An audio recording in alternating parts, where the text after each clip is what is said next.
Hey guys, magandang hapon po sa inyong lahat. Ayan, nagdidilig sa atin ang dalang mga halaman. Tignan nga natin yung okra. May bago kaming taga-dilig guys. Sinisipag. Si Presil. Ano, okay ka lang na dyan? Be? Sa dulo, doon mo diligan. Yan. Lahat yan. Ano yan? Sige na. Dandahan, baka mabasa ka. Yan, yan mga yan. Magdilig muna tayo ngayong hapon. Ano be? Uy. Ano, mayroon na? Kinuha na dyan. Ayun o, sige, diligan mo na dyan be. Oo. Sa baba lang, huwag sa taas. Baba. Halika na. Dali. Diyan ka na kumuha. Doon na. Lahat yun, ayun. Yung mga okra. Diligan mo. Oo. Ito, oh. Yan, sige dyan. Yan, ayan o. Yung okra yung sa baba mo lang. Huwag mong itataas.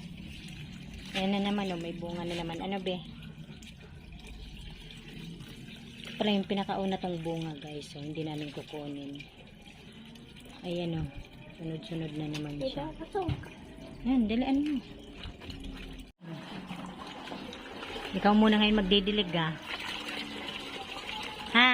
Be, magsalita ka naman. Sige na, kahit alin dyan gusto mong diligan. Nabulol tuloy ako. Total sinisipag ka naman. No? Dilig lang ng dilig. Dilig ka muna mamaya yung pusa. Tignan natin, no? Ano, na-miss mo sila mama mo? Ayan o, yan. Ito pa be, ayan o, dilaga. Yan. Ito pang isang halaman, ayun. Ayan pa ako nun. Baka tumigas. Sa wakas, nakapag-harvest ka na ng okra. Oo, ayan guys, mag-harvest ka na ngayon ng okra. Baka kasi tumigas eh. Ito. Hindi pa. Ayan, kunin mo na. Ay, sabi. Kamatis guys. Kunin na namin kasi may ibon.